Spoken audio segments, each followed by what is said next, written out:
Assalamualaikum warahmatullahi wabarakatuh.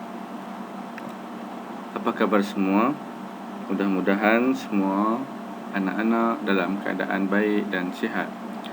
Pertamanya, mari kita sama-sama membaca doa. Bismillahirrahmanirrahim. Allahumma aftah alaina hikmataka wanshur alaina min khazaini rahmatik ya arhamar rahimin. Rabbi shrah li sadri wa yassir li amri wahlul 'uqdatam min lisani yafqahu qawli. Subhanaka la ilma lana illa ma 'allamtana innaka antal alimul hakim. 'Allamal insana ma lam ya'lam. Wa sallallahu ala sayyidina Muhammad wa ala alihi wa sahbihi wa baraka wa sallam. Allahumma amin. Alhamdulillah, bersyukur kita kepada Allah Subhanahu Wa Taala. InsyaAllah hari ini kita akan meneruskan pelajaran kita berkaitan dengan nota tahun 2 pada pelajaran akidah. Kita pada tajuk Rasul Ulul Azmi. Sebelum ni kita ada belajar berkenaan dengan beriman kepada Nabi dan Rasul. Ada pengertian Nabi dan Rasul. Namun pada hari ini kita akan teruskan pelajaran kita berkaitan dengan Rasul Ulul Azmi. Mari kita lihat sama-sama apakah yang dikatakan dengan Rasul Ulul Azmi. Ulul Azmi ialah gelaran untuk Rasul yang mempunyai kesabaran dan azam yang tinggi dalam menghadapi cabaran untuk menegakkan dan menyampaikan agama Allah Subhanahu wa taala. Jadi kalau kita lihat di sini ada perkataan ataupun kalimah yang dibolkan, yang dihitamkan, itu adalah isi penting ataupun poin-poin yang perlu kita ketahui. Siapakah Rasul Ulul Azmi? Ulul Azmi ini gelaran untuk Rasul yang mempunyai kesabaran dan azam yang tinggi. Itu poin yang pertama. Kesabaran dan azam yang tinggi. Dalam apa? Dalam menghadapi cabaran. Poin yang kedua, menghadapi cabaran. Cabaran apa? Cabaran untuk menegakkan dan menyampaikan agama Allah.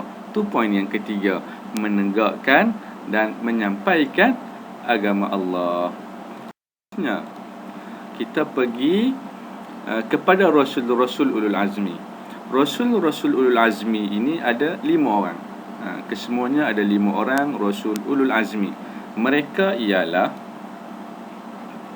Nabi Ibrahim alaihissalam, Nabi Nuh, Nabi Isa, Nabi Musa dan Nabi Muhammad sallallahu alaihi wasallam. Kesemuanya ada 5 Rasul Ulul Azmi. Nabi Ibrahim alaihissalam, Nabi Nuh alaihissalam, Nabi Isa alaihissalam, Nabi Musa alaihissalam dan Nabi Muhammad sallallahu alaihi wasallam. Mari kita sama-sama lihat dan renungkan apakah ujian yang diterima oleh kelima-lima Nabi ataupun Rasul tersebut. Yang pertama, mari kita lihat kepada Nabi Ibrahim. Ujian yang dialaminya ialah diuji oleh Allah dengan memerintahkan baginda menyembelih putera kesayangannya, Nabi Ismail alaihissalam. Nabi Ibrahim mempunyai anak yang namanya Ismail alaihissalam. Sebagai ujian Allah kepada Nabi Ibrahim, Allah memerintahkan kepada Nabi Ibrahim alaihissalam untuk menyembelih anaknya Nabi Ismail. Lalu kedua-dua manusia ini adalah orang yang sangat soleh, orang yang sangat taat kepada Allah, maka mereka yakin dan percaya kepada perintah Allah. Lalu Nabi Ibrahim menidurkan anaknya untuk disembelih. Macam mana yang kita lihat hari ini, kita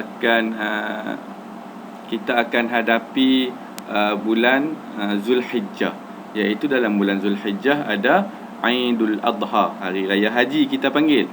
Jadi hari raya haji dan korban yang ada padanya adalah bersempena dengan peristiwa yang berlaku kepada Nabi Ibrahim dan Nabi Ismail alaihissalam. Semua maklum dengan peristiwa tersebut, kan? Okey, Nabi yang kedua ialah Nabi Nuh alaihissalam. Nabi Nuh ujiannya menyeru kaumnya beriman kepada Allah selama 950 tahun. Tetapi hanya sedikit sahaja yang mahu beriman. Kan? Nabi Nuh dia menyeru berdakwah kepada kaumnya selama 950 tahun lamanya. Begitu lama sekali, tetapi hanya sedikit sahaja yang beriman dan mengikut Nabi Nuh alaihi salam. Nabi Musa, Nabi yang ketiga, kita tengok menyeru Fir'aun dan kaumnya beriman kepada Allah dengan berani walaupun tahu baginda mungkin akan dibunuh. Nabi Musa ni dia tetap menyeru kepada Fir'aun dan kaumnya untuk beriman kepada Allah Subhanahu Wa Taala walaupun Nabi Musa ni dia tahu bahawa mungkin beliau akan dibunuh. Okey. Yang ketiga, yang keempat ialah Nabi Isa alaihi salam. Nabi Isa dia menyeru kaumnya beriman kepada Allah dan menghadapi tentangan dan ancaman bunuh, serta dikhianati sahabat karib sendiri iaitu Yahuda. Nabi Isa ni dia menyeru kaumnya beriman kepada Allah tetapi dia menghadapi tentangan dan ancaman bunuh, serta Nabi Isa ni dia pernah dikhianati oleh sahabat karib dia sendiri iaitu Yahuda. Okey, kemudian kita pergi ke Nabi yang terakhir iaitu Nabi Muhammad sallallahu alaihi wasallam. Nabi Muhammad menyeru kaumnya beriman kepada Allah dan menghadapi pelbagai rintangan sehingga Islam kukuh di Mekah dan sekitarnya. Kita semua tahu bagaimana perjalanan dan pengorbanan yang dilalui oleh Nabi kita Nabi Muhammad sallallahu alaihi wasallam dalam menyebarkan agama Islam. Bagaimana cabaran yang dialaminya dengan cabaran dia untuk membunuh, untuk melakukan kecederaan, sebagaimana kita tahu ketika mana Nabi Muhammad pergi berdakwah ke negeri Taif, kan, bagaimana beliau dibaling batu dan sebagainya sehingga cedera dan berdarah. Itulah antara cabaran dan rintangan yang dihadapi oleh Nabi Muhammad sallallahu alaihi wasallam untuk menyebarkan agama Islam sehingga Islam itu kukuh di Mekah dan sekitarnya sehingga ke negara kita dan sehingga ke seluruh dunia pada hari ini. Itu adalah antara ujian-ujian yang dialami oleh kelima orang Nabi dan Rasul ini. Seterusnya kita lihat apakah ciri-ciri Rasul Ulul Azmi. Antara ciri-ciri Rasul Ulul Azmi ini cekal dan tabah, paling banyak menempuh pelbagai cabaran dalam perjuangan, sabar dan mempunyai keazaman yang kuat ketika berhadapan dengan musuh. Dan yang terakhir ialah cekal dalam menegakkan agama Allah Subhanahu wa Ta'ala. Jadi, sekadar itu dahulu pelajaran kita pada hari ini berkaitan dengan Rasul Ulul Azmi. InsyaAllah, mudah-mudahan apa yang kita pelajari menjadi satu ilmu dan manfaat yang boleh kita ambil daripada apa yang kita belajar pada hari ini. Sehingga bertemu lagi di lain waktu.